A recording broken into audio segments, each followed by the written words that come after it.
All right, y'all. I'm here today to do a little bit different video. I've been hearing a lot of rumblings about a recession or a depression that we could be coming into. There's one thing that you can do that is pretty much recession proof. It's foraging. Finding your food in the woods, being able to trade. If you know where to find your food, then the reality is inflation does not really matter. Taxation does not really matter. In the world of trading goods, none of that matters. And here in Maine, we can forage and we can collect for ourselves our food. If we happen to collect a little excess, trading is an amazing opportunity to bypass taxation or inflation. So we're gonna go and see what the chicken of the woods I harvested last week looked like, and it's been 7 days. So I'm sure there's a lot of it that's going to be too old for me. I only harvest the primest of the prime. I can harvest hundreds and hundreds of pounds of fresh mushrooms every year. I do not waste my time with anything but the best, because I've had hundreds of pounds of mushrooms go bad over the last decade in my fridge, and I refuse to allow that to happen. So now I just collect it and process it so I can save it and have it for hopefully the whole next year until the next season comes. And if nothing else, good tradable goods in case things absolutely go to crap. So we are going to go check that out. And if you are against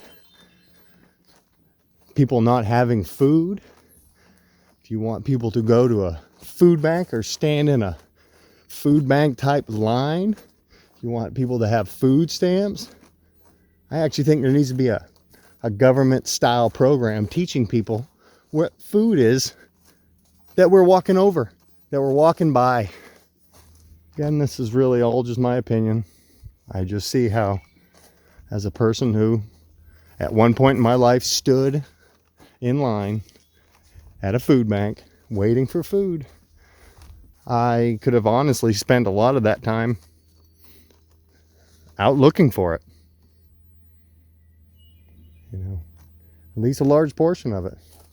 And if nothing else, what you do is you find somebody who grows meat. If you eat meat, find your mushrooms. Trade for meat. Trade for those things, the dairy, the eggs, whatever it is, you can trade for it. It's not something that, people who just grow their own food at home, you'd be shocked to find out how much they grow excess and how much it would matter to them to have something else. But we're gonna see what's up today.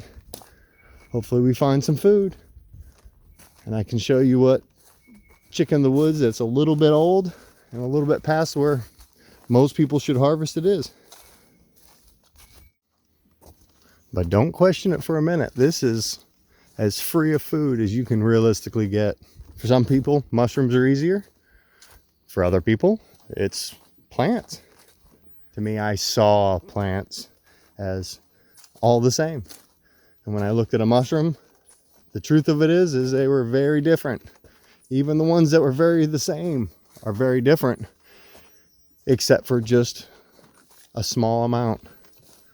And in general, that's why I stayed away from, to me, all the boletes look the same. So I stayed away from kings for a long time until I could properly identify them. And now those are top 3 favorite for me. It really, if you keep it simple, you can bring home quite a few mushrooms from just a handful of different style mushrooms.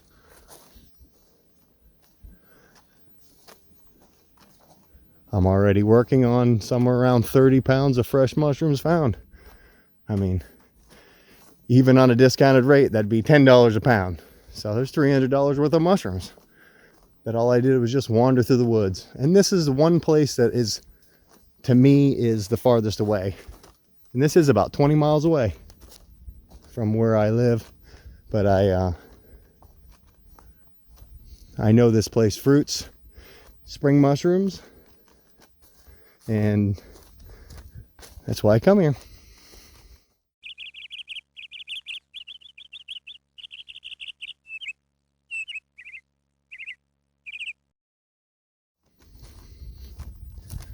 Usually the spring chickens are on the dead oaks, and then in the fall they're more likely to be on a live ash. You just got to find yourself a really big old ash in the fall, and good chance there might be fruit in one. All overgrown.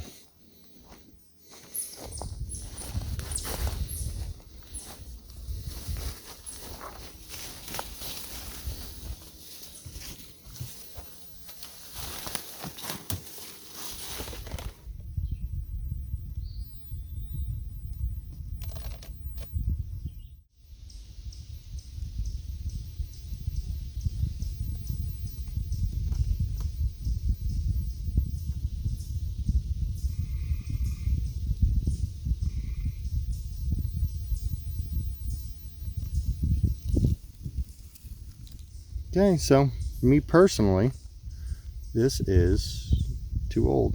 I won't. Yeah,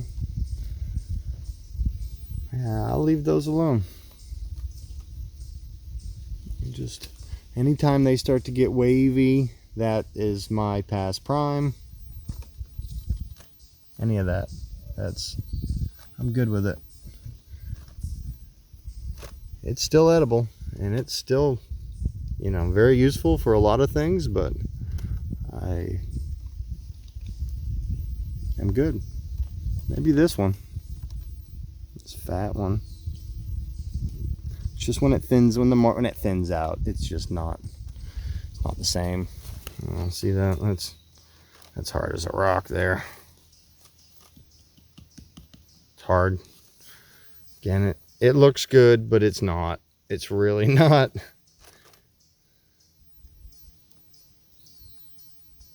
Yeah, it's really not.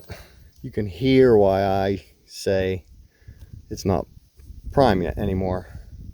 Listen.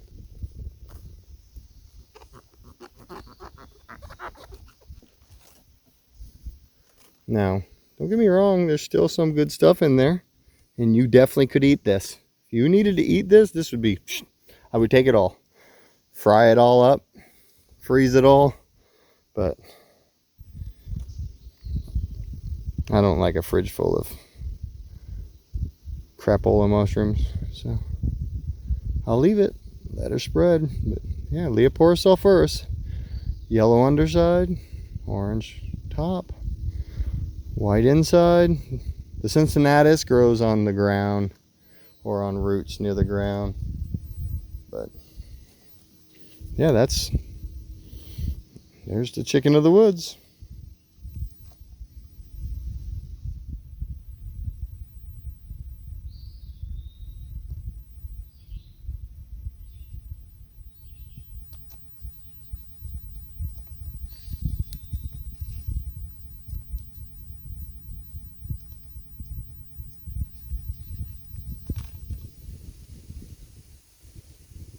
Okay, so what I do though is take some bits off of the tree and go and spread it around.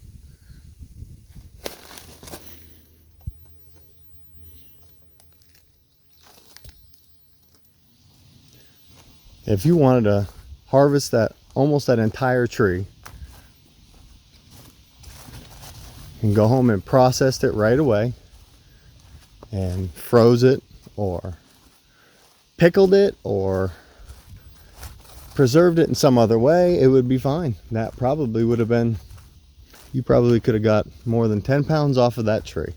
So 10 pounds at $15 a pound, there's $150 on that tree that you definitely could have done stuff with. Again, I am just a superbly picky forager. There's no need to pick anything but prime. But if you were in need, I would have scarfed that up. I would have took it and went on my way.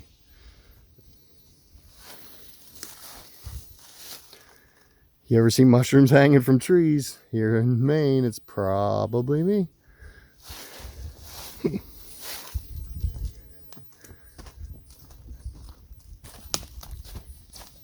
One of the tricks I use for chicken of the woods is do a far scan. Look for the color difference. Picture how different that orange is. Way off. And that's really where I find most of my chickens are. Very, very far away. And I am losing my eyesight. So if I can see them, a big majority of y'all can see them. Guaranteed. Just got to know what to look for. I do believe it's smart before you go out to take a look at the color of the mushroom you're looking for, and you at least prime your eyes for it. Because it's amazing how I go out almost every time thinking of a mushroom, and I'll find that mushroom, but I tend to not find the other ones when I'm really focused on looking for a mushroom. It's kind of why my early videos are just pictures, and I like to look at that before I go out because it kind of primes me to start seeing what I'm going to see.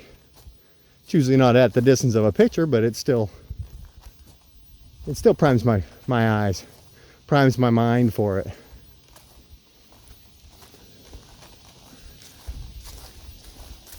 I do believe that is an important practice. Foraging has honestly saved my life. I'm 40 years old, about to be 41, and I had a pacemaker at 30. I had to get into the woods. I had to get in some exercise, and foraging was a big part of that, bringing me back from the dead. I'm not the healthiest person by far. So when a lot of people think they can't get out and do it, a big majority of y'all are just limiting yourself, saying you can't. And that's why I'm here. Hopefully showing you that it can be done. Maybe inspiring somebody to get out in the woods. At the time of filming this video, Bitcoin's down, I don't know, 10+%. The stock market's down 2%. And it really does look like we are falling into at least a recession, if not a depression. I don't think anybody can say that the stock market should be above where it was even 4 years ago. So the reality is we need to prepare. We need to at least expect something that could be worse than this. Because if we can't eat, then we're relying on our government to feed us. And that doesn't work. It works for a short time. The government can step in and help, but it is not there to feed us for a long extended period of time without us being able to go out and provide at least a little bit for ourselves. I do suggest going to your local library and just rent a foraging book, rent an identification book. Just borrow it out. You can go into the woods, spend your time just moseying around and figuring out what is edible and what is not. I do believe everybody would be shocked to find out what is edible, especially when it comes to mushrooms. Big majority of the mushrooms that you see in large quantities are edible in some way, shape, or form. You might not want to eat them, but you might be able to consume them if necessary.